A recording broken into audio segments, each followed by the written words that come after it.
des éclairs. Moi, j'ai eu un petit accro sur la marche.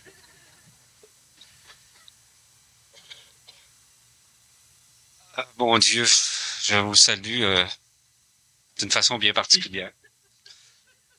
Ceux que je connais, j'en vois ici quelques visages. Est-ce qu'il y en a pour qui c'est la première fois qu'ils viennent ici? Il y a vous, monsieur. Monsieur, oui.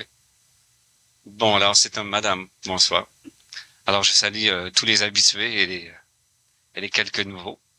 Est-ce que vous m'entendez bien, oui? C'est vous, madame, au fond là-bas, qui avait dit qu'il m'entendiez pas. Bon, alors je vous redis bonsoir. C'est toujours un plaisir d'être en compagnie de gens. Je m'en venais en métro. Puis il y avait un petit bout de chou d'à peu près 8 ans, avec une belle dentition, des belles lèvres, des cheveux, des petites mains, des petits mots que je ne comprenais pas. Et puis j'ai passé droit, évidemment. Je suis très intéressé par l'astrophysique et puis par l'histoire de la création. Peut-être que quelques-uns, des fois, écoutaient Roger Drolet. Puis vous m'avez entendu m'agiter ou m'émerveiller quand je parle de la grandeur de la nature humaine. Alors j'ai passé droit, euh, à force de regarder ce petit bout de chou-là de 8 ans. Alors qu'est-ce qui va m'arriver devant près de 200... On disait bout de chou à l'âge de 8 ans. On va vous laisser le choix du mot pour maintenant. Alors, on m'a présenté comme théologien. Je ne sais pas très bien qu'est-ce que c'est. J'ai étudié à Laval. J'ai fait mes études au niveau de la maîtrise après avoir fait mon bac SR. Ma thèse, c'était l'Église et l'information. Parce que je trouve que c'était trop extraordinaire ce que l'on apprend, les gens que l'on côtoie. Tout aussi bien cette petite fille de 8 ans que ces gens qui ont passé des vingtaines d'années à travailler sur un mot, parfois. Et puis écrire des livres là-dessus, et puis débiter en 3 heures des cours qui ont une beauté et une sagesse à me refriser. Après ça, j'ai songé à devenir prêtre. Je le songe toujours, mais je suis encore bien trop sérieux pour ça. S'il y avait eu plus de rire que ça, je pense que j'aurais fait application demain. Bon, mettons que je ferai application après-demain sur ce deuxième rire. Alors, un théologien, qu'est-ce que c'est? C'est quelqu'un qui cherche Dieu à la verticale dans les livres et puis finalement le découvre dans la personne humaine. Qui n'a pas le goût de convaincre personne, qui a juste le goût de passer l'éternité avec des gens, mais qui s'aperçoit qu'il y a une méthode pour accéder à l'autre. Saint Augustin, qui avait fréquenté plusieurs gens en recherche, disait euh, cherchons ensemble la vérité, que personne ne prétende la connaître, n'est-ce pas? J'ajoutais, elle est un effet de l'amitié ou de la preuve, c'est la joie. Puis quand je parle de joie, je pense toujours à notre ami Daniel. Je ne sais pas pourquoi je suis associé à Saint-Augustin ou à la joie, mais je trouve qu'il y a une façon que vous appréciez de dire les choses qui est neuve et qui est emballante et qui fait que j'ai rencontré beaucoup de gens un peu partout à travers le monde. Et il y a quelque chose de neuf ce soir.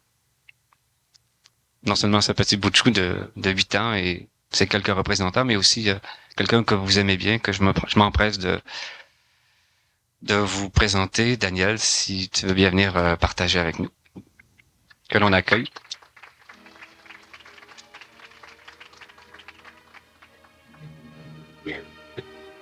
Ça va bien.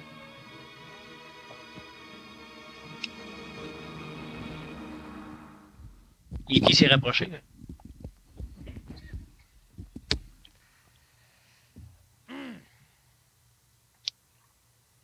Il a coulé beaucoup d'eau sous les ponts et un peu dans son verre depuis le temps qu'on prévoit se rencontrer tous les deux.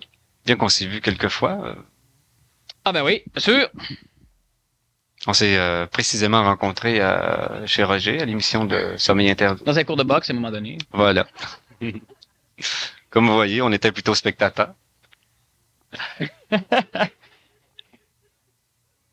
êtes pas sûr que...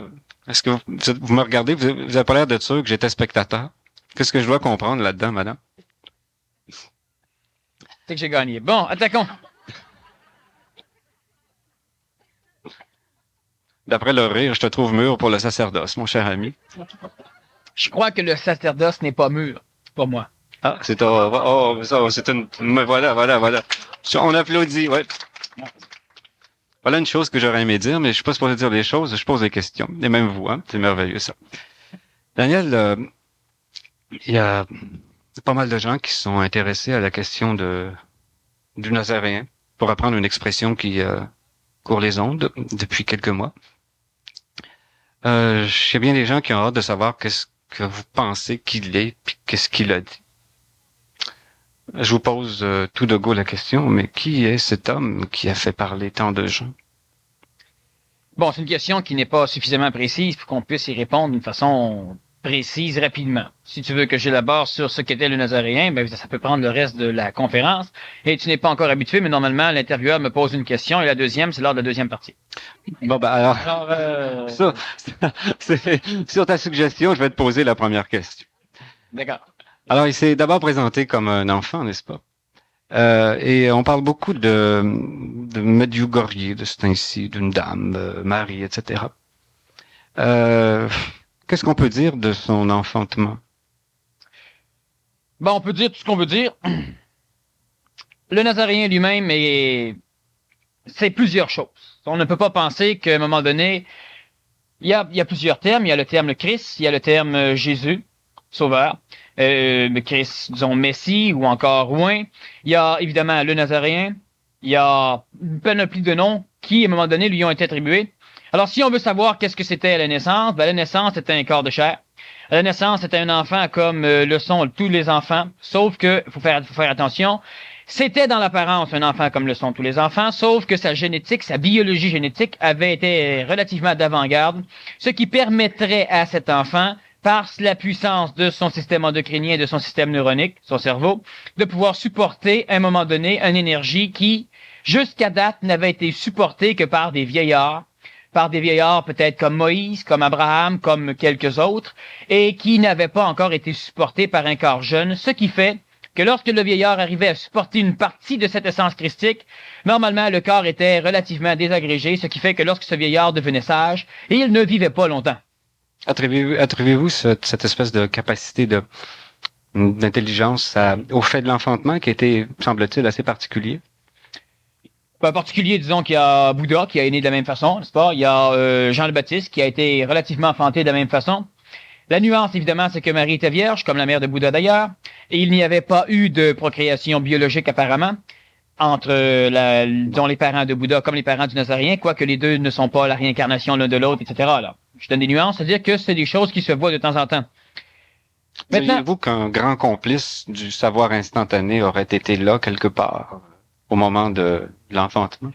T'es un rusé, ouais. Je me sais.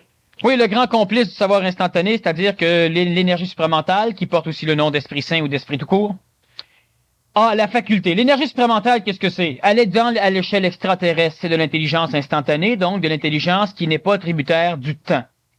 Ça ne vit pas dans l'avenir, ça ne vit pas dans le passé, ça n'est pas là dans le présent, c'est instantané, et tellement instantané que le présent n'est pas assez rapide pour le cerner. Ce phénomène espritique qui, présentement d'ailleurs, revient surtout à l'échelle du Québec, mais qui revient quand même sur la planète. D'ailleurs, j'ai déjà fait une conférence sur le retour du Christ où on en parlait un peu. Ce phénomène, c'est lorsqu'il est dans le contexte du monde, de la Terre, donc dans le contexte de la planète, est la même chose que ce que nous appelons la vie. C'est de l'énergie vitale, terrestrifiée, tandis que l'autre est de l'énergie vitale qui n'est pas terrestrifiée, disons extraterrestre. Alors effectivement, l'énergie supramentale de l'esprit a la faculté dans le domaine de la matière de pouvoir gérer une génétique, donc de pouvoir transformer le code mémoriel de la matière. Cela veut dire qu'il a la faculté de transformer le code génétique, donc d'agencer certaines choses pour, par exemple, faire la fécondation des ovules, ce qui est extrêmement facile du point de vue de l'esprit. Et évidemment, le code génétique de l'ovule, c'est-à-dire que normalement, on sait très bien que le spermatozoïde va déterminer le sexe, qu'il est aussi une grande partie de l'apport du code génétique de ce que sera le corps physique, donc l'enfant. Et étant donné que Marie étant vierge, son système ovulatoire fonctionnait normalement, évidemment, mais le code spermatozoïdal, c'est-à-dire le code génétique qui a été transmis par l'énergie supramentale, a permis la création fœtale d'un enfant qui aurait une biologie de beaucoup supérieure à la biologie de l'époque, une biologie que l'on peut retrouver aujourd'hui dans plusieurs enfants. Si je comprends bien, Daniel, vous êtes en train de m'expliquer que, comme on dit dans les grands salons, pour quelqu'un qui pilote les quelques milliards de galaxies que nous avons, il n'y a rien là pour déplacer un spermatozoïde ou le prendre sa place ou que sais-je, n'est-ce pas? Bon, alors parlons maintenant, parce qu'on a parlé de sa naissance, mettons, de la manière un peu particulière de sa mère. Là, on a parlé de la naissance du corps. Du corps, bon. Mais c'était pas un Christ. Non, il y a eu une présence physique. Bon, c'est un petit Christ, ouais. Il y a eu une présence physique, donc, oui. D'abord. J'aimerais ça parler de son enfance. Il y en a qui disent que quand Jésus, des mauvaises langues sans doute, là, vous me corrigerez, que quand Jésus se fâchait avec ses petits amis, il faisait branler les arbres puis tomber les cocotiers ou les ananas, je ne sais trop, ou les bananes ou les citrouilles, ça pousse des arbres, ça, madame? Bon. Alors, est-ce que, autrement dit, je suppose que, est-ce qu'il y a quelque part dans son enfance un trait de sa vie qui le distingue un petit peu des autres hommes? Première chose, il faudrait inclure la botanique dans la théologie, hein, pas? Merci. Bon. J'en prends bonne note. C'est une suggestion pour l'école. Bon. Maintenant, qu'est-ce qu'il était en tant qu'enfant? Est-ce qu'il faisait faire des tremblements de terre pour se venger de ses amis, etc.? Non. Pour la simple raison qu'il n'avait même pas la faculté de se faire pousser les cheveux, il n'avait même pas la faculté de se guérir des caries, il n'avait pas la faculté non plus de marcher sur les os, c'est-à-dire que c'était un enfant normal qui avait un caractère nouveau, c'est-à-dire qui avait chez lui une logistique lui permettant de pouvoir englober sans doute le monde dans lequel il vivait à l'âge de 5, 6, 7, 8 ans, comme le faisait un adulte de 30, 35 ans de l'époque. Maintenant, ce n'était pas... Il s'appelait, disons, appelons-le Jésus, disons, pour la convenance pour l'instant, étant donné qu'il faisait partie de la secte des Nazaréens, sauf que lui-même ne le savait pas, parce que Joseph était nazaréen, Marie était nazaréenne, d'ailleurs comme les parents aussi de Jean le Baptiste étaient nazaréens. Bon, maintenant, le Jésus, lorsqu'il était jeune, était un enfant normal. Il avait une âme en formation comme tous les enfants ont des âmes en formation. Il avait un ego identifié comme les enfants et comme les adultes ont des égos identifiés, jusqu'au moment donné où le corps a été un faisceau attractif suffisamment puissant, d'ailleurs le plus puissant à l'époque sur la planète, pour pouvoir faire en sorte que l'intelligence supramentale, l'Esprit Saint, puisse traverser le monde de la mort, le ciel de notre planète, pour aller chercher un corps biologique et commencer à le transformer. On va parler, disons, de l'âge de 10 ans où ce contact s'est fait pour la première fois chez le Nazaréen. Il sera suffisamment conscientisé vers l'âge de 11-12 ans. Et c'est pourquoi, à un moment donné, dans le temple, lorsque ses parents viennent le voir, il leur répond carrément qu'il est le temps maintenant qu'il s'occupe des choses de son père. C'est encore l'ego de l'enfant qui parle, c'est-à-dire que ce n'est pas le Christ, mais c'est Jésus qui parle. Et il parle d'une correspondance spirituelle qui va être... conservé au cours des 1000 ans, disons des 1980 quelques années qui vont suivre sa naissance, où on aura toujours le concept du Père qui a créé le Fils.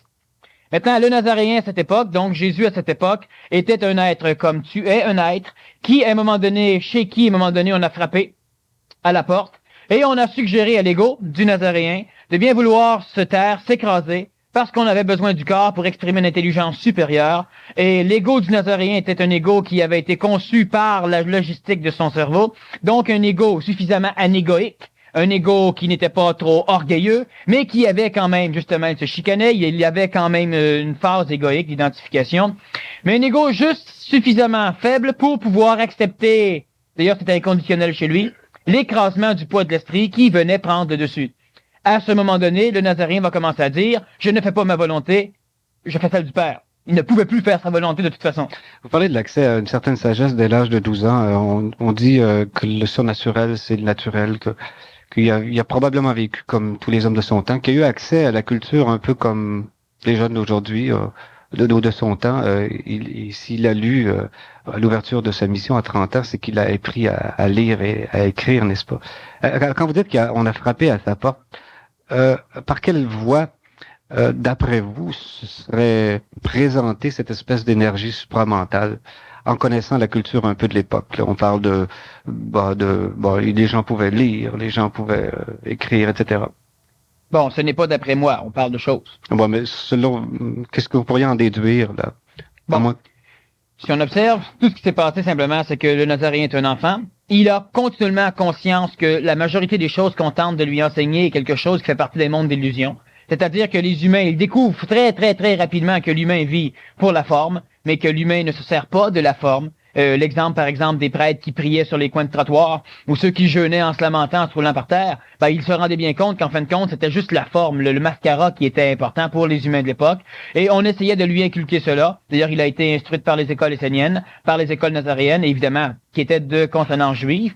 Et il ne pouvait pas accepter ce genre de choses, ce qui lentement a fait surgir chez lui la possibilité de recevoir de l'intelligence instantanée. Donc, à un moment donné, il observe. Dans le temple, par exemple, on lui pose des questions et il commence à répondre. C'est typique d'un contact avec l'énergie christique, donc de l'intelligence instantanée. C'est-à-dire que il ne peut pas parler. Mais si on lui pose des questions, alors là, il saura répondre. Je n'ai pas toutes les références des écoles qu'il a suivies. De toute façon, on parle plus d'un savoir assez particulier. Vous avez employé le mot instantané. Il y avait une façon de prendre contact avec le réel qui était particulière, différente. Le fait qu'il est ouvert. Ce qu'il faut comprendre, c'est que toutes les études qu'il a faites ne lui ont servi qu'à se rendre compte qu'elles ne servaient à rien. Lorsqu'il commence à parler, ce n'est pas tributaire de ce qu'il a eu comme étude. Lorsqu'il commence à parler, c'est tributaire d'une instantanéité de communication, c'est-à-dire qu'il ne sait pas ce qu'il va dire parce qu'il se fout royalement de préparer un avenir. Lorsqu'à un moment donné, quelqu'un se présente devant lui, lui pose une question, il aura toujours la réponse hyper ajustée à la personne. Lorsqu'à un moment donné, on a un chef zélote qui se présente devant lui, qui lui dit qu'il devrait être le roi, effectivement, les Esséniens visaient en lui un roi et non pas un messie. Un roi. Vous avez parfaitement raison. Il y a la façon de savoir était très particulière. Puis il faisait pas. D'ailleurs, c'était nouveau ça. C'était nouveau qu'ils disent quelque part à un moment donné. Tu as quelque chose ici là. C'était nouveau. Tu dis. Tu as fouillé là-dedans. Aujourd'hui, tu as coupé ta Bible. Ah ben d'abord, passe-moi ma Bible un peu, Daniel, si tu veux. Ah, ok. C'est une image de François d'Assise. Je suis allé à Assise quelquefois. Il est merveilleux ce personnage-là. Il était. Oh, qui disait que tout est présent. Alors, des fois, je coupe un peu ma Bible. Ça m'arrive. Oui, l'autre jour, enfin. Alors, aujourd'hui. Moi, j'ai connu quelqu'un qui la coupait autrement que toi. Il la lançait pas dans les airs, puis il la ramassait à terre, à la page ouverte, puis il l'ouvrait. Ouais. Ça abîmait moins le J'ai livre. pas d'objection. Moi, j'ai pris ça en prenant du soleil. Colle bien ton micro. Je colle bien mon micro. Alors, aujourd'hui, je me demandais si on allait parler d'homme nouveau. Alors, j'étais en train de lire un peu l'Évangile, et puis, j'ai ouvert, puis curieusement, je suis tombé sur le passage du vieil homme à l'homme nouveau. Alors, ce thème-là de l'homme nouveau et du vieil homme est cher à l'Évangile. Alors, tout au plus, Daniel, je dois convenir qu'il y a une sorte d'accointance ou de hasard structuré Mieux pour moi. entre votre ouverture sur l'homme nouveau et celui de l'Évangile. Quant à la description qu'elle en fait, c'est un peu austère, n'est-ce pas? Bon, faites mourir tout ce qui appartient à la terre, débauche, impureté, passion, désir, mourir, cupidité, idolâtrie. En tout cas, c'est très sévère, ces choses-là. C'est des gens qui peuvent lire ça quelque part, mais ce qui m'intéresse, c'est de voir que le ciel ou l'énergie supramentale consent une magnifique ouverture sur ce thème de l'homme nouveau. Justement, on en parle, je voulais en parler. On va finir avec l'enfance de Jésus. J'aime ça. Tout ce qui est humain, pour moi, est divin. Vous avez parlé d'énergie supramentale qui venait d'un autre monde et traversait un autre monde pour arriver dans notre monde, n'est-ce pas? Il y a pourtant eu un événement qu'on a appelé le baptême de Jésus. Qu'est-ce que ça a apporté de neuf, ça? Bon, premièrement, ce qu'il faut comprendre, c'est que Jean le Baptiste a su dès sa jeunesse qu'il était conçu de l'esprit comme le Nazaréen. Bon, et évidemment, la génétique du Nazaréen était beaucoup plus pure, étant donné que Marie, la mère de Jésus, était vierge, tandis que l'autre ne l'était pas. Le Nazaréen avait donc une consonance biologique plus puissante pour pouvoir recevoir l'énergie christique, ce que Jean le Baptiste n'avait pas. Jean le Baptiste n'avait que la puissance de recevoir cette énergie d'une façon colorée, ce qui l'a amené évidemment à essayer de copier la vie du Nazaréen. Il a été dans le désert, comme le Nazaréen devrait aller dans le désert. Il a affronté des forces sataniques, donc les forces d'involution. Il a réussi à ne pas succomber, mais il n'a pas réussi à les maîtriser. Il est revenu par la suite en beau maudit, et il a commencé. Parce que Jean le Baptiste avait beaucoup plus d'ego que le Nazaréen, donc il était un homme trop humain. Il était trop ancien. Même s'il avait le contact avec le plan christique. Lorsqu'il est revenu, c'était un être extrêmement colérique, et il a commencé évidemment en termes québécois, à donner de la marde à tout le monde. Parce qu'il mangeait pas assez. Ouais, parce qu'il mangeait pas assez, mais enfin, les sauterelles, c'est nourrissant, surtout quand tu les manges avant qu'ils aient... Non, j'ai vu bien des gens jeûner, tellement enfusés que je leur ai dit arrêtez ça n'a pas de sens. Mais probablement Jean-Baptiste n'était pas comme ça. Non, Jean-Baptiste quand même était relativement bien nourri, quoi qu'il il mangeait, ouais, enfin, il y avait beaucoup de sauterelles à l'époque. Bon. Alors donc, ce Jean... Grosses sauterelles, là. C'est ça. Bon, ok. Ce Jean a commencé à maudire les gens, il a commencé à dire à tout le monde qu'il devait se purifier, et il n'avait pas le choix de préparer le terrain, pour la simple raison que tout ce qui pouvait être destructeur dans les premiers temps de l'apparition de quelque chose de nouveau, se devait d'être supporté par Jean le Baptiste. Mais lui ne voulait pas. Alors il a, comme je disais tout à l'heure, il a maudit tout ce qui existait. Réellement, il n'était pas ajusté. D'ailleurs, c'est d'ailleurs pourquoi on lui a coupé la tête, parce qu'il était juste suffisamment inajusté que lorsque cela aurait été intelligent de ne pas dire la vérité ou la réalité, ben il le disait pareil, de façon à bien accrocher les gens. À un moment donné, il était en train de baptiser. Il se prenait un peu au sérieux. Et lorsque le Nazaréen est apparu, les deux avaient d'ailleurs été à la même école, lorsque le Nazaréen est apparu, ça a été facile pour Jean de dire c'est lui. Et il a dit merde, c'est lui. Et lorsqu'ils se sont rencontrés, le baptême s'est opéré. Mais il faut bien faire attention, c'est qu'il y a beaucoup de choses. Les premiers évangiles sont apparus plusieurs années après la disparition du Nazaréen. Et il y a beaucoup de choses, évidemment, qui ont été troquées. Alors, ils se sont battus. Et évidemment, ils étaient dans l'eau. Alors, ils ont été immergés d'eau, c'est le baptême, n'est-ce pas? Mais ils se sont battus. À peu près comme vous et moi quand on est allé. Ouais, ben le résultat était similaire un peu. Oh, ok, c'est bon, ça va. Et lorsque le Nazaréen a réussi à expliquer au Baptiste que lui n'était pas autre chose que le précurseur, alors le Baptiste a fini par comprendre et le Baptiste savait que maintenant, sa vie était finie. Il savait qu'il n'avait plus de rôle à jouer. Il a continué quand même, parce que l'orgueil étant ce qu'elle est chez l'homme, et il a continué à prêcher un peu, mais évidemment, il a été arrêté par trop d'insolence. Lorsqu'à un moment donné, le Nazaréen demande à ses apôtres, et puis Jean, les apôtres lui répondent, il est mort. Et Jean, le Nazaréen ne s'en fait pas plus. Il continue à marcher, on n'en parle même plus. Parce qu'effectivement, c'était quelque chose qui préparait le terrain, mais c'était aussi un anti-Nazaréen. Et c'est pourquoi c'était donc intelligent qu'il disparaisse. Alors, ils se sont rencontrés, il y a eu suffisamment d'étincelles lorsqu'ils se sont rencontrés, même si on n'en parle pas. Et par la suite, on a demandé, le Baptiste d'ailleurs a dit à certains de ses disciples, ben, suivez-le, c'est lui. Oui, mais il tenait pas à recommencer non plus. Alors, les autres l'ont suivi, pas tous, évidemment. C'est intéressant parce que quand deux personnages, parce que Jean-Baptiste était un personnage, se rencontrent, il y a certainement une force, mais je dirais pas d'opposition, mais un certain respect, ou une espèce d'altérité, là. Il n'a pas le choix. Je sais qu'en tout cas, à un moment donné, quand quand Baptiste se fait couper le cou, n'est-ce pas, les disciples de Jean-Baptiste vont s'informer pour savoir, mais est-ce que c'est bien celui qu'on doit attendre, Jésus? Alors, ils savaient pas trop qu'ils étaient l'un par rapport à l'autre, même s'ils étaient nés de façon particulière. Parce que le Baptiste s'était fait passer pour l'autre. Oui, j'aime ça. Voulez-vous qu'on aille un petit peu plus loin, plus qu'on parle de baptême? Ce qui frappe quand on parle du Nazaréen, de Yeshua, Jésus, c'est le sentiment de cette imminent, de cette force supramentale, comme vous l'appelez, du Saint-Esprit qui est omniprésent. Puis il parle de l'inauguration du royaume des cieux. J'aimerais ça avoir votre point de vue sur cette question-là. Bon, mon point de vue, il est très, très limité. On peut parler de plusieurs points de vue, et on peut parler aussi des choses comme elles sont. Du point de vue de l'homme, le ciel, c'est quelque chose qui fait partie du monde de la mort. Alors, lorsque l'on meurt, on va au ciel. C'est une chose. Du point de vue du Nazaréen, l'immortalité, c'est-à-dire que l'immortalité est une chose qui peut exister, mais l'éternité est autre chose. Il y a donc une nuance entre l'un et l'autre. Le Nazaréen parle du ciel, mon Père dans le ciel, et ce n'est pas long qu'il parle aussi des cieux. Sauf que l'humain qui ne comprend pas, l'humain ne peut pas comprendre le même palier vibratoire que ce que va comprendre le Nazaréen, ça va de soi. Sinon, le Nazaréen n'aurait même pas eu de raison. J'imagine que les cieux, c'est les étoiles, etc. Oui, et le ciel est aussi les étoiles, etc. Sauf qu'en fin de compte, c'est ça et ce n'est pas ça. Bon, il y a des paliers énergétiques qu'on ne voit pas. C'est comme en regardant le ciel, on va dire l'atmosphère, c'est ça. Saint Jean dira au-dedans de vous, n'est-ce pas? En tout cas, continuez. C'est effectivement au-dedans de l'homme parce que c'est partout. Maintenant, une problématique assez intéressante au niveau théologique, c'est que Dieu est partout, Dieu est parfait, l'homme est imparfait. Si Dieu est partout, c'est que Dieu est imparfait, vu que Dieu est dans l'homme et que l'homme est imparfait. Bon. Accepté. C'est un phénomène intéressant. Donc, Dieu est en phase d'évolution, et cette phase d'évolution peut porter le nom d'homme, c'est une chose qui peut être comprise. Et pourquoi Dieu s'intéressant à l'homme? C'est parce que c'est une partie même de lui. Et pourquoi l'homme s'intéressant à Dieu? C'est que les deux, c'est le même phénomène, c'est un peu comme la main et la tête. Maintenant, ce qu'il faut comprendre, lorsque le Nazaréen, on va dire souvent que Jésus a ouvert les portes du ciel à l'homme. Un fait qui est indéniable. Sauf qu'il n'a pas ouvert les portes pour entrer, il a ouvert les portes pour sortir du ciel.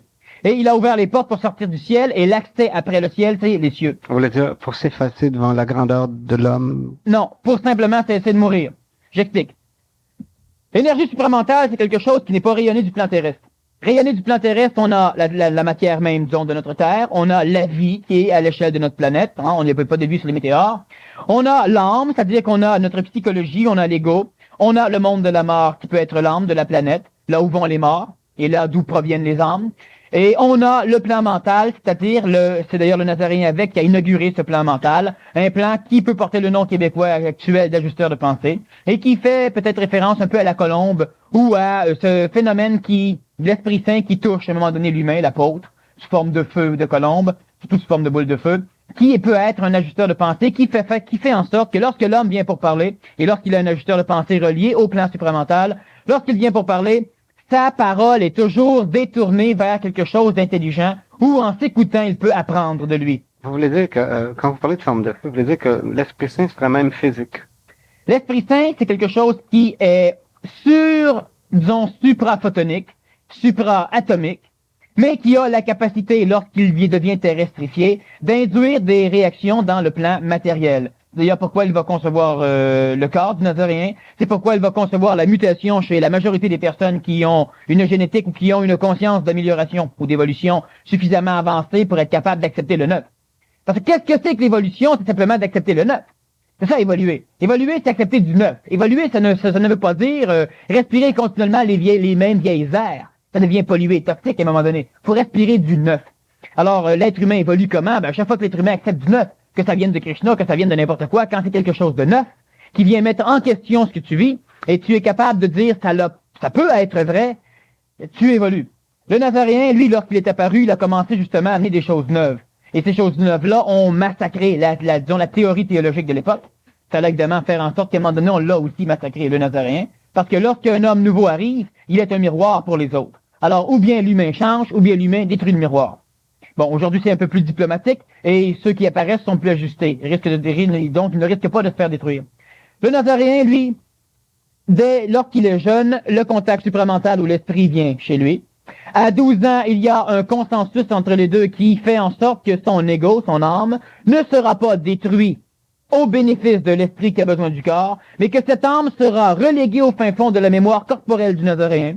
Et lorsque l'esprit peut maintenant muter le corps, le Nazaréen devient autre chose. Lorsqu'il ouvre les portes, premièrement du ciel, lorsqu'il sauve l'humanité, il sauve son humanité à lui, mais le reste devra être sauvé par les apôtres, parce qu'à l'époque, il y avait 13 faisceaux. Prenons l'exemple de l'esprit qui descend sur le plan terrestre et qui, à un moment donné, est trop puissant pour être supporté par l'intégrité humaine de l'époque. Alors, ce faisceau se divise en 13 faisceaux. 12 apôtres, le Nazaréen. Et lui va ramasser un disciple de chacun de ces faisceaux et il va les envoyer par la suite parler à des peuples différents parce que ces peuples sont frères et sœurs en esprit d'un faisceau. C'est sûr qu'à un moment donné, vers la fin des temps, c'est sûr qu'il y aura la fin des temps. La fin des temps, qu'est-ce que c'est? C'est lorsque, je dis souvent, d'ailleurs, il y a une conférence qui vient prochainement là-dessus, c'est que le rôle de l'homme est de mettre fin à l'évolution expansive de l'univers. Lorsque l'univers va finir par se résorber, le temps va cesser d'exister. Il n'y aura plus de temps. Alors là, il n'y a pas d'immortalité, mais il y a de l'éternité, c'est-à-dire que 100 ans, il n'y a pas de début ni de fin. La fin des temps, ce n'est pas la fin du cycle dans lequel on est. Ça, c'est une farce, c'est le début. On commence à peine, ça fait juste quelques millions d'années qu'on est ici. Bon, on commence à peine à s'amuser. On a souffert, on a découvert des jeux, on s'est fait attraper par ces cochins-là, mais là, on va commencer à jouer prochainement. Le Nazaréen, qu'est-ce qu'il a fait? C'est que son corps physique, l'esprit descendant, a percé dans le ciel un canal qui a fait en sorte qu'à l'échelle de la planète, une nouvelle expérience était maintenant mémorisée dans le monde de la mort, dans la mémoire ou dans le ciel. Et cette nouvelle expérience était que l'Esprit Saint existait et qu'il pouvait entrer en contact avec de l'homme. Sauf que les humains biologiques de l'époque n'étaient pas suffisamment évolués. Alors lorsqu'il a ramassé ses apôtres, il a ramassé des types qui avaient une consonance, disons, espritique particulière. Il a pris n'importe qui, mais bien choisi. Et au contact du Nazaréen, la vibration rayonnante du Nazaréen, c'est de l'esprit, a muté les corps des autres. Ce qui fait que de pauvres mecs qui ne peuvent pas trop comprendre, lentement on arrive à pouvoir faire en sorte qu'un apôtre arrive soudainement à saisir des choses et à comprendre des choses. Mais nous continuons. Lorsque ce Nazaréen vit avec des humains, il n'a pas le choix, son rayonnement transforme les corps. La première apparition de la transformation des corps par un rayonnement supramental ou espritique, c'est la guérison. C'est-à-dire qu'on restaure la mémoire vitale d'un corps physique, donc la molécule atomique n'a pas le choix de suivre, alors il y a guérison. Parlons de guérison. Et le fait que ça ne se poursuive pas, la guérison, Est-ce que ça pourrait vouloir dire que c'est pas déjà réellement commencé, cette histoire de royaume des cieux-là? Bon, je finis juste avec ce que je dis là et on amène ce que tu veux amener. Le fait qu'il y a le premier palier d'expression va être, bon, donc le premier palier, c'est la parole. Le Nazaréen parlait déjà. Le deuxième palier va être la guérison. Guérison qu'il pourra lui-même décider, et à un moment donné, guérison qu'il n'aura pas le choix d'accepter. Parce que les gens n'auront qu'à le côtoyer pour se transformer. Troisième palier, c'est que la guérison elle est faite, il y aura maintenant une mutation corporelle des individus qui l'entourent. Cela veut dire que d'une personne qui ne comprend rien, on peut prendre l'exemple de Philippe, on peut prendre l'exemple de Matthieu, par exemple, mais Matthieu, qui ne comprend rien, mais qui, à un moment donné, par la présence de ce Nazaréen, va être la mutation de ceux qui l'entourent, permettant à ces personnes d'avoir accès par rayonnement, à de l'intelligence supramentale, même si eux ne peuvent pas ajuster ce contact. Qui va ajuster le contact de l'esprit pour les apôtres? Les 12 principaux et les 63 secondaires, ben ça va être le Nazaréen qui devient une antenne publique ou une antenne collective d'énergie supramentale ou d'esprit. Lorsque le Nazaréen lorsque son corps est suffisamment muté pour pouvoir supporter totalement le contact avec lui-même, donc avec l'esprit, il parle évidemment du ciel, il ouvre les portes, c'est-à-dire qu'évidemment, maintenant ceux qui meurent vont dans le monde de la mort, et à partir de son passage, ceux qui meurent ont la possibilité, s'ils ont un contact avec leur esprit, de pouvoir transcender le monde de la mort pour aller dans les cieux. Et là, on parle d'un royaume.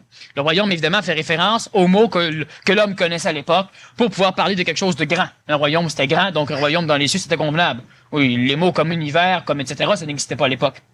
Lorsque le Nazaréen va commencer à guérir, il a un rayonnement. Les apôtres pourront guérir au nom du Christ, c'est-à-dire que les apôtres pourront bénir.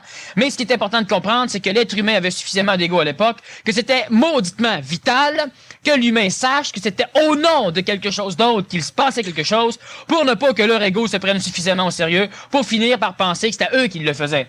Même le Nazaréen égoïque, disons Jésus, qui était extrêmement écrasé dans le fin fond du corps, lui-même, lorsqu'il parlait dans le début, disait que c'était au nom du Père. Mais à la fin, c'est lui qui faisait. Et c'est pourquoi à la fin, lorsqu'on lui demande qui il est, il dit « Je suis ». Et un peu avant, il avait répondu « Je suis le Fils de Dieu », ou le Fils unique. Alors donc, ces apôtres, c'est le même phénomène. Les apôtres doivent absolument savoir que, vu qu'ils ont beaucoup d'ego, mais que par contact avec le Nazaréen, ils vont exprimer des choses qui n'est pas tributaire de l'âme ni de l'ego, mais qui est tributaire de l'esprit. Donc, ils doivent dire, pour ne pas se prendre au sérieux, que ce n'est pas eux qui le font. Et ils doivent donc instruire l'humanité de faire attention à ceci et de continuer à guérir au nom du Père, ou de guérir au nom du Fils, ou de guérir au nom du Saint-Esprit. Et le nom, qu'est-ce que c'est? Ben, le nom, c'est la forme vibratoire qui peut paramétrer, envelopper une énergie. Le nom, c'est un verbe. C'est une source de référence, ouais. Oui, une source de référence qui est aussi vibratoire. Faut le prononcer. Tu ne peux pas guérir dans ta tête au nom de dans ta tête. Ça doit être parlé. Tu ne peux pas, dans ta tête, dire « Je guéris machin chouette au nom de machin chouette ». Ça doit être parlé. Ceux qui ne sont pas, mettons, catholiques, là, qui vivent de l'amour, n'est-ce pas? Est-ce qu'ils ne pourraient pas s'en nommer Jésus-Christ, manifester Jésus-Christ ou par l'amour ou par les guérisons? Ça s'est pas vu dans des religions ambiantes? Ce qu'il faut comprendre, c'est que la religion catholique n'est pas un toit suffisamment grand pour contenir la réalité. Enfin, ça veut dire universel de toute façon, en tout cas. Oui, mais ça ne l'est pas. Ouais. Bon, c'est universellement, disons, enfin... Jusqu'à Daniel Cam, là, entendons-nous. Ça n'est pas suffisamment grand pour contenir la réalité de la religion catholique. D'ailleurs, les religions humaines sont trop petites parce qu'elles sont restreintes par la coloration émotive de leur théologie intuitive. C'est-à-dire que ils espèrent tellement des choses qu'à un moment donné, même si la réalité est tout autre, ils continuent à espérer ces choses. Nous appelons ça des anthropomorphismes. On prête à Dieu les visages que les civilisations nous suggèrent. On parlait de croix et de croix et d'épée au 15e siècle pour faire sentir Dieu tout-puissant. Aujourd'hui, on parle du 12e, en tout cas. Ben, c'est ça. Plus l'homme évolue, plus Dieu évolue. Bon, dans l'expression que nous pensons. C'est un respect mutuel, finalement. Ben, on n'a pas le choix. L'ajustement, c'est ça. L'intelligence ajuste. Très intéressant. Ben oui. Là, ce qu'il faut donc comprendre, c'est que notre Nazaréen, à cette époque, va vivre son cheminement sur la vie. Il va être capable de marcher, il va être capable de parler, il va être capable d'aimer, mais d'un amour intelligent, donc un amour qui ne souffre pas. Et vu que ça ne souffre pas, son amour, ça va être le premier qui va être capable de venir dire, ben, faut que tu aimes tes ennemis. Ben là, aimer ses ennemis, c'est un ennemi, c'est par définition quelqu'un que t'haïs. Alors, Barabbas, d'ailleurs, s'est fait avoir par ce phénomène. Parce que c'est le premier qui s'est fait dire qu'il devrait aimer ses ennemis. Lorsque l'on parle d'amour intelligent, on parle d'un amour qui ne peut pas se permettre d'être sélectif. C'est le premier ennemi qui a été aussi autant aimé. Oui, évidemment. Alors donc, on parle d'amour intelligent, et lorsque le Nazaréen a commencé à émettre cette énergie d'amour intelligente, il a commencé à se faire des ennemis. Bon, c'est un fait.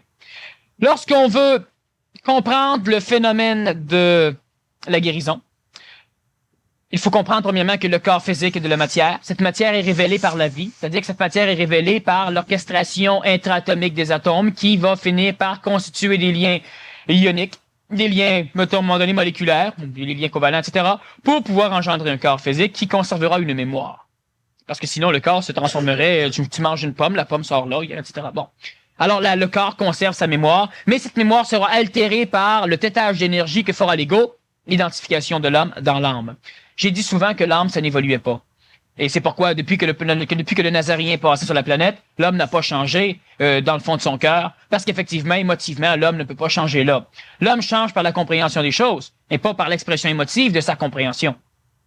Le Nazaréen, lui, a parlé de l'amour, il a dit d'aimer les autres comme eux s'aimaient eux-mêmes. Mais il savait très bien que l'homme ne s'aimait pas. L'homme a toujours été en compétition, l'homme a toujours été d'une façon jaloux, alors il parlait surtout pour lui.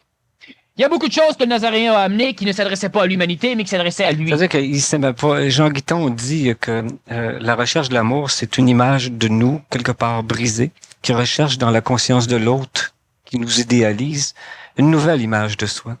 Au fond, l'homme, il s'aimait pas parce qu'il avait été brisé quelque part par des incompréhensions, mais il s'aimait pas. Non, l'homme ne peut pas s'aimer pour la simple raison que l'homme, c'est de l'âme. Dans l'âme, il y a l'ego. Dans l'ego, il y a l'identification, et lui doit se projeter quelque part pour voir le retour vers lui, pour pouvoir dire « j'aime ce que j'exprime, donc je m'aime ». Maintenant, je ne peux pas m'aimer convenablement pour la simple raison que je sais dans le fin fond de moi-même que tout ce que je suis, c'est rien.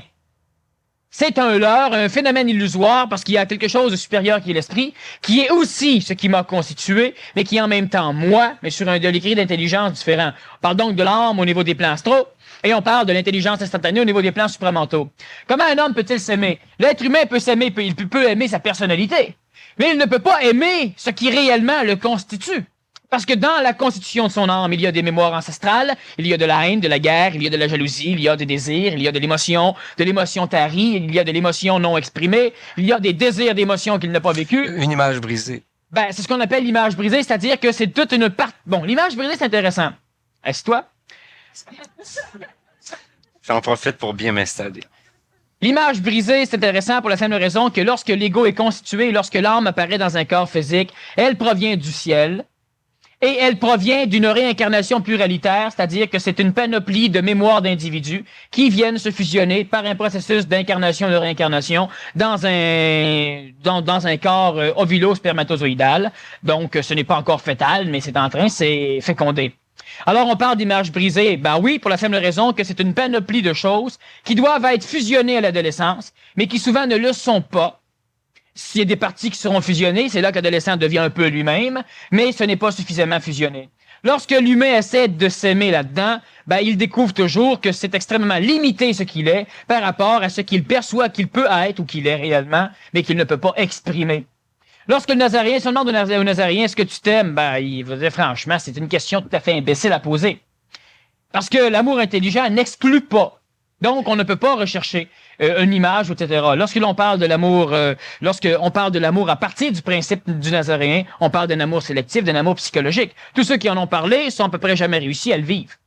Pour la simple raison qu'il parlait d'un amour supramental ou espritique, et il essayait de le vivre au niveau de l'émotion. L'amour intelligent, ce n'est pas une émotion. Ce n'est pas vécu du point de vue de l'émotion. Alors, le Nazaréen n'était pas en extase devant des choses, comme il ne pouvait donc pas être haineux devant d'autres choses. Ce n'était pas une question d'émotion. Il pouvait aussi bêtement répondre à quelqu'un qui lui disait « Tu dois venir nous aider à libérer, par exemple, la Judée des Romains. » Il répondait simplement, bêtement « Oui, je peux t'aider. » Alors, l'autre lui demande « Alors, comment? » Ben, c'est simple. Commence par aimer tes ennemis comme toi-même. Il n'y a pas d'émotion là-dedans. C'est de l'amour intelligent. Il n'y avait pas de « Tu devrais... » Puis là, il y allait. Il n'y a pas besoin de ce charisme. Parce qu'il avait un autre charisme, d'ailleurs, qui était un peu traumatisant pour les autorités en place. Alors, ce Nazaréen qui a toujours écrasé Jésus, l'enfant, vit en tant qu'adulte, et il doit finaliser son expérience évolutive à l'échelle de la planète, ce qui va l'obliger à enseigner, c'est-à-dire ce qui va l'obliger par la parole à instruire ce qui l'habite encore, Jésus, l'enfant, l'ego. Alors, il va façonner l'ego, et il va façonner un chemin pour cet ego, pour que l'ego finisse par être transmué en énergie supramentale ou en esprit, pour que l'âme devienne de l'esprit, donc pour que l'ego cesse d'exister. Parce que tu ne peux pas être un homme en étant Dieu. Tu es l'un ou tu es l'autre. Parce que tu es l'homme par rapport à Dieu. Tu es l'homme parce que tu n'es pas Dieu. Lorsque ce petit phénomène d'ego est presque transmué, là, la fonction du Nazaréen n'a presque plus de raison d'être. Tout l'enseignement du Nazaréen peut s'adresser évidemment à l'humain, mais il a parlé pour lui. Il n'a pas parlé pour les autres. C'est pourquoi il pouvait se permettre de parler en parabole. C'est pourquoi il pouvait se permettre de répondre des réponses qui avaient aucun sens. Maître, je veux te suivre. C'est parfait. Prends tout ce que tu as, vends-le. Donne tout ça aux autres. Après ça, tu viendras. Mais c'est une réponse que, veut dire, c'était évident qu'un gars de sa classe savait que l'autre s'en irait broyer. Il pourrait jamais le faire. Mais c'était une réponse pour finaliser des choses chez lui. Lorsque le Nazaréen... Pourquoi le Nazaréen meurt-il sur la croix? Ah, c'est une bonne question. Très bonne question, je vous la pose. C'est ce que je voulais dire, pose-la. Quel est le sens de sa mort, finalement? Vous avez dit tantôt, j'ai aimé ça, vous avez dit... j'ai aimé ça de façon particulière, là, entendons-nous. Vous avez dit, il a sauvé le monde, puis il y avait besoin des apôtres pour continuer de sauver le monde. Alors, qu'est-ce qu'on vient faire là-dedans, nous autres? Qu'est-ce qu'on vient faire là-dedans? Si on veut parler du sens de sa mort. Oui. Il n'est pas mort pour nous. C'est ridicule de mourir comme ça. Pour des individus que tu ne connaîtras jamais. Sa mort n'a pas ouvert le monde du ciel. Par contre, c'est par sa crucifixion, le corps physique est mort. C'était pas nécessaire d'être crucifié. Par contre, étant crucifié, il créait une forme particulière pouvant permettre la gestion d'une religion par la suite, soutenue par Pierre et soutenue par Lazare. Bon. Lorsque le Nazaréen meurt, c'est essentiel qu'il meure d'une façon un peu violente, de façon à ce que l'ego, le petite partie d'ego qui reste, qui pourrait empêcher ce corps christique de retraverser le monde de la mort avec ce qu'il a accompli, sans être altéré par le monde de la mort. C'est-à-dire que s'il reste un petit peu d'ego dans ce phénomène, il risque fortement de pénétrer le monde de la mort et d'y rester. Le Nazaréen doit donc mourir, pénétrer le monde de la mort avec cette partie de l'ego et la laisser dans le monde de la mort pour s'en débarrasser. Lorsque le Nazaréen meurt, qu'est-ce qui arrive? Il arrive que tout va bien, on l'amène, et à un moment donné, il commence à avoir peur. Il tremble, il transpire, et il ne veut pas. C'est l'ego qui, placé devant le phénomène, l'ultimatum de la vie, la mort, l'ego commence à reprendre le dessus. Et ça, c'est l'enfant écrasé. Lorsque l'ego reprend le dessus, c'est essentiel que cela se fasse pour libérer l'ego de l'emprise du Nazaréen, c'est-à-dire donc du Christ, du corps christique, de l'esprit. Il meurt sur la croix, et à un moment donné, il redevient suffisamment lucide que la seule chose qui sort par la bouche, c'est « Père, pourquoi m'as-tu abandonné? » Ce n'est pas le Nazaréen qui pose la question, c'est l'ego qui pose la question au Nazaréen qui est maintenant sorti. Là, il n'est plus dedans. Là, c'est un homme qui est sur la croix. L'ego savait aussi que c'était tiré du psaume 22, ça. C'est un gars qui lisait L'ego beaucoup. savait pas ça. Ben, la mémoire le savait, en tout cas. La programmation. Ouais, c'est ça. Oui. Alors, le psaume finit bien. Les psaumes commencent toujours très mal, tu sais. Ah, ça va mal, j'ai un paquet d'ennuis, patati patata. Puis, finalement, il y avait fait quelque chose d'extraordinaire. Alors, il y en a qui ont dit que ce qu'il aurait annoncé ou commencé comme psaume, ça peut se rattacher aussi à la fin du psaume. Oui. Maintenant, ce qu'il faut juste comprendre, c'est que l'esprit dans le Nazaréen s'en va dire à des humains à un moment donné que vous détruirez le temple, puis en 3 jours, je le rebâtirai. Il n'a pas dit vous me détruirez, vous détruirez le temple. Donc, vous détruirez une forme qui n'est pas moi, n'est-ce pas? Et en 3 jours, moi, je la rebâtirai. Par du corps. Lorsqu'il est sur la croix, l'ego revient. Lorsque l'ego revient, Nazaréen est parti, le corps meurt, l'ego va dans le monde de la mort. De toute façon, la semaine prochaine, on va aborder ce que le Christ n'a pas dit. Et c'est encore toi qui vas m'interviewer. Comment encore? Ça pourrait être ton ego. Et on va donc s'amuser intéressamment. Qu'est-ce qui est arrivé de ce petit ego de l'enfant qui est présentement dans le monde de la mort? Il y aura un vécu réincarnatif à un moment donné. Donc, il est encore à l'échelle de notre planète. C'est la seule consistance nazaréenne qui reste à l'échelle du monde de la mort de notre planète et qui est présentement réincarnée. On va parler la semaine prochaine. Maintenant, tout le reste nazaréen au complet quitte. L'ego va dans le monde de la mort, le corps meurt. Et le corps, on le détache, on le met dans un tombeau. Le Nazaréen revient, c'est-à-dire, là, je ne parle pas donc de cet ego, je ne parle pas de Jésus, je parle du Christ. Hein? Et Jésus-Christ, c'est les deux ensemble. C'est important. Le Nazaréen revient, et c'est un corps d'esprit, un corps éthérique, un corps supramental, qui va digérer, c'est-à-dire qui va démolir ou qui va supramentaliser ou espritisiser le corps physique du Nazaréen en quelques 3 heures. Donc, évidemment, lorsqu'on ouvre le tombeau, on ne trouve plus rien, mais c'est normal. Il n'est pas parti avec son corps. Et le corps qui, par la suite, se présente est un corps de lumière. C'est que les empreintes dans le corps de lumière, là, ça, c'est un bidon.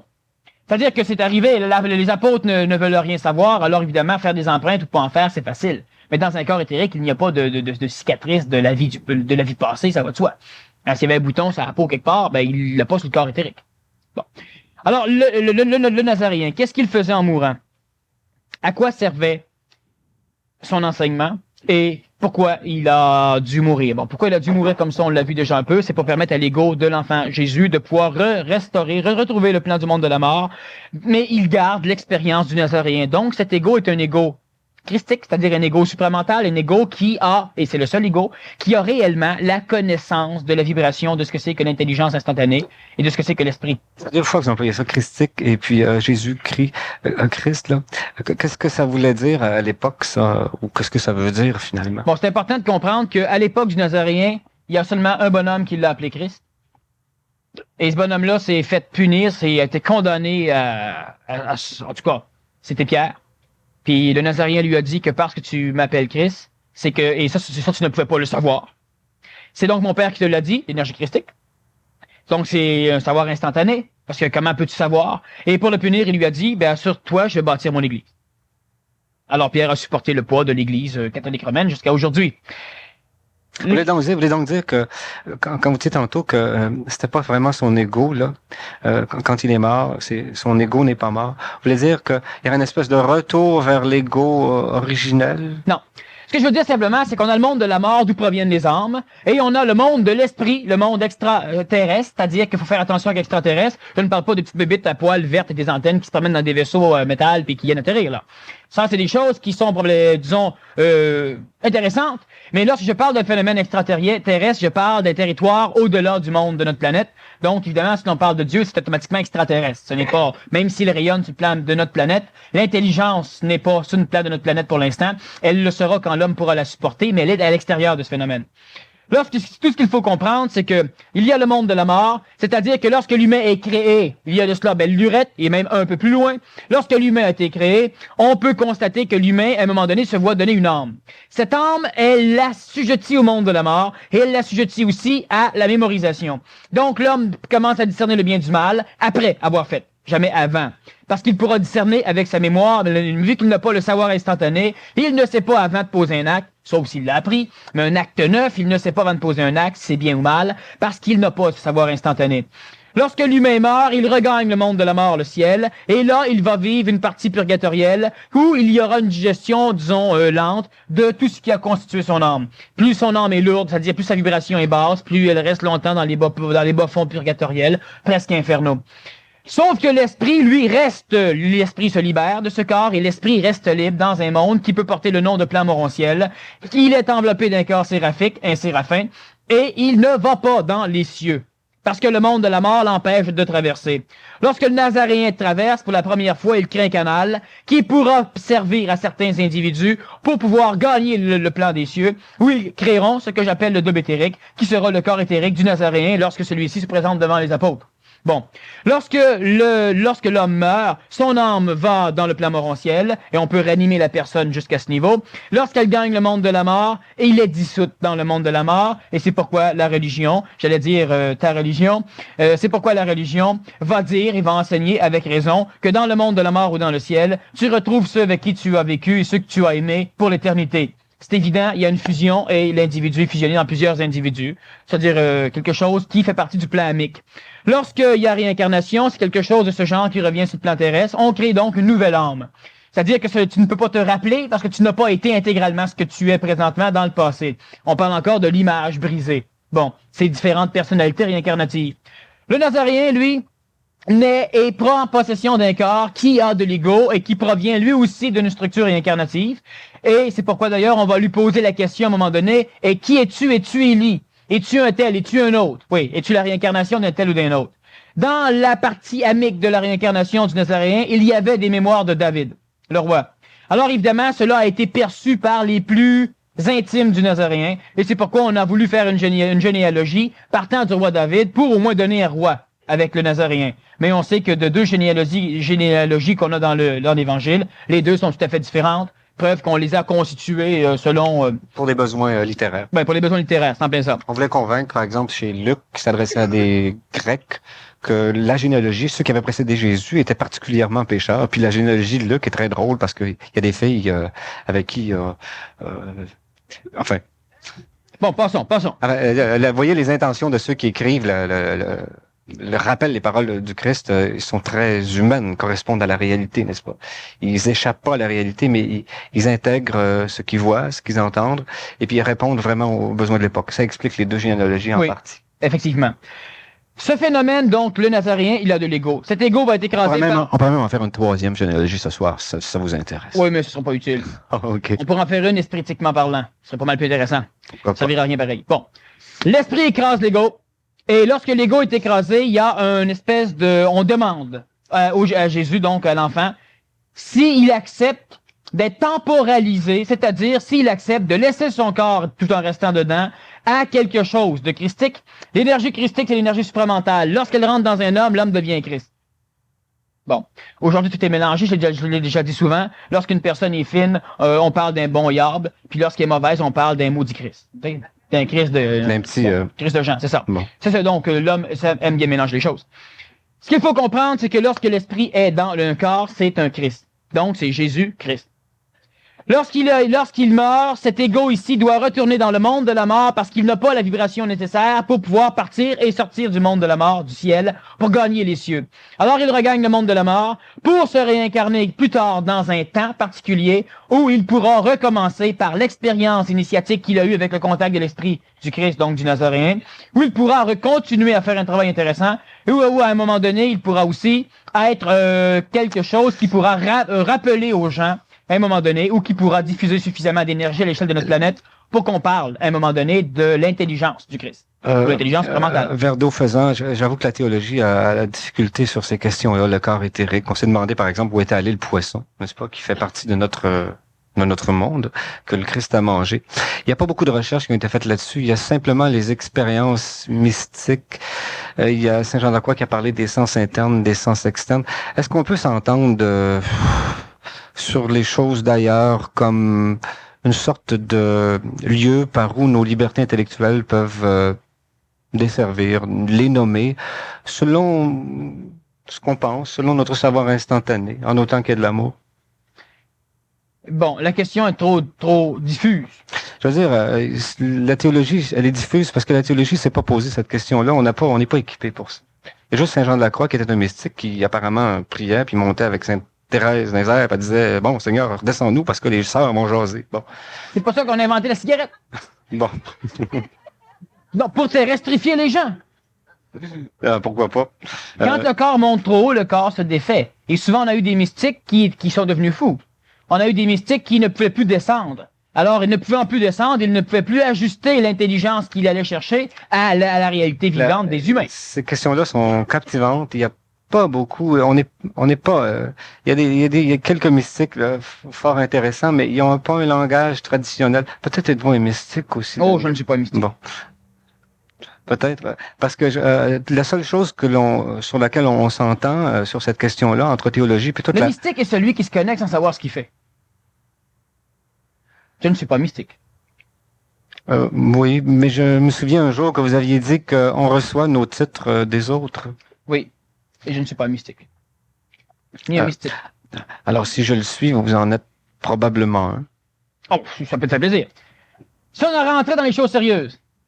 Ah ouais, ben ok. Oui, effectivement, faut dire les choses sérieusement, s'entendre au sérieux. Qu'est-ce que vous avez à donner comme discours là, sur le corps après la mort? Puis qu'est-ce que le Christ dit là-dessus? Bon, ce qu'il faut comprendre premièrement, c'est que le Jésus, donc l'enfant, est toujours vivant.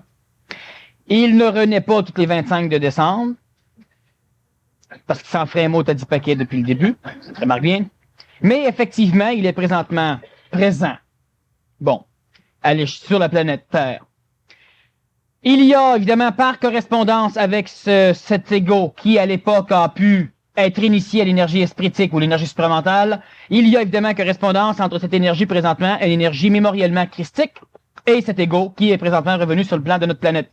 On parle du retour du Christ, évidemment. On parle donc du retour de l'énergie supramentale, ce qui se fait présentement dans la tête de bien des gens.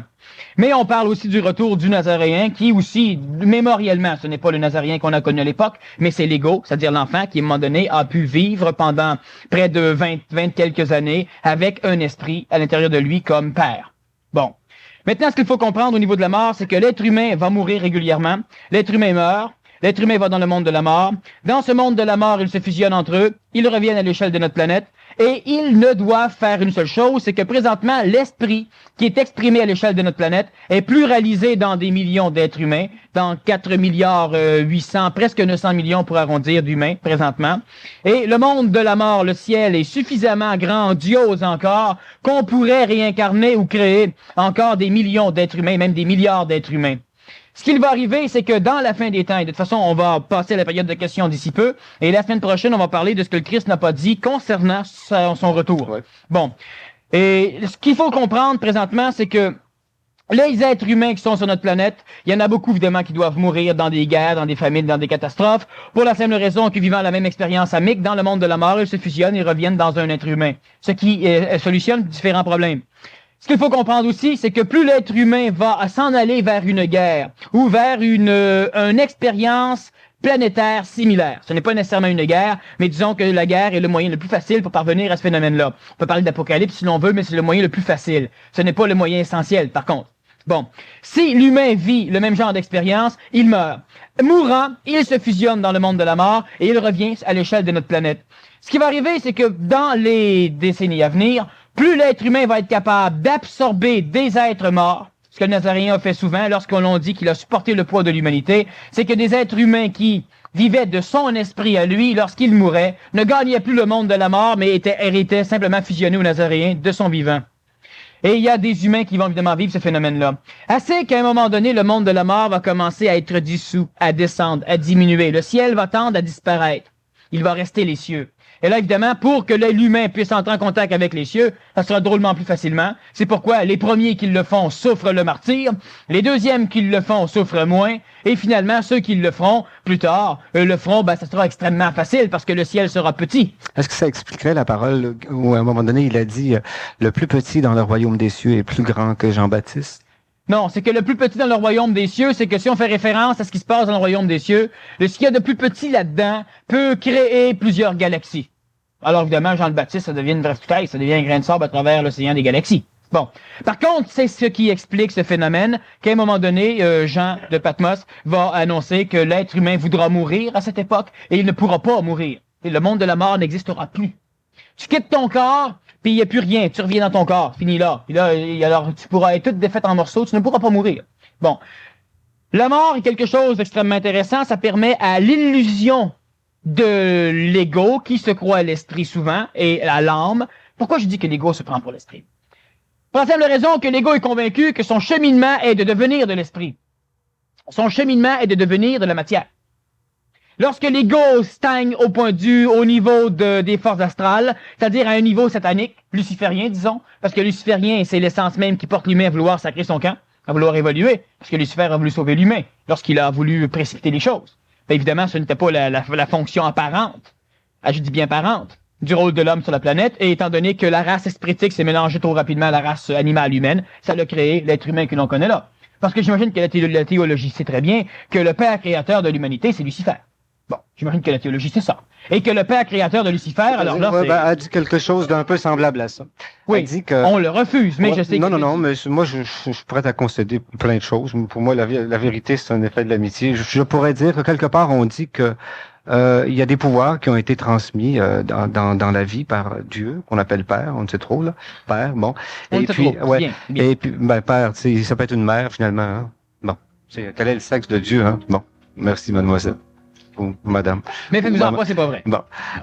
Non, mais ce que dit la théologie, a dit que, par exemple, le mal ne saurait agir sans que Dieu l'en donne la permission, comme pour attirer à une espèce de sagesse. Alors, comme l'homme peut procréer, C'est intéressant ce que tu dis là. Le mal ne peut pas exister sans la C'est permission la de cause Dieu. première à laisser libre. Hein? Le mal ne peut pas Ouais, exister c'est sans la ça. permission Alors, de Dieu. quand Lucifer a créé un paquet de choses, il a créé, je dirais qu'il a créé l'absence de bien. Il a créé tout ce qui est... Il a créé le il désir y a le vieil homme. dans l'homme d'évoluer. Le vieil homme. Ah oui, le désir dans l'homme d'évoluer. Voilà. L'homme nouveau ne peut pas évoluer. Puis Daniel Cam et Jésus-Christ, etc. vont créer l'homme nouveau. Il n'y a pas de doute là-dessus. Bon, disons, prenons encore le temps qu'il faut. On va faire une petite pause de 20 minutes. Si vous avez des questions sur n'importe quel sujet ou sur ces sujets-là, vous les écrivez sur papier et on revient après. Alors, je te remercie. C'est moi qui te remercie.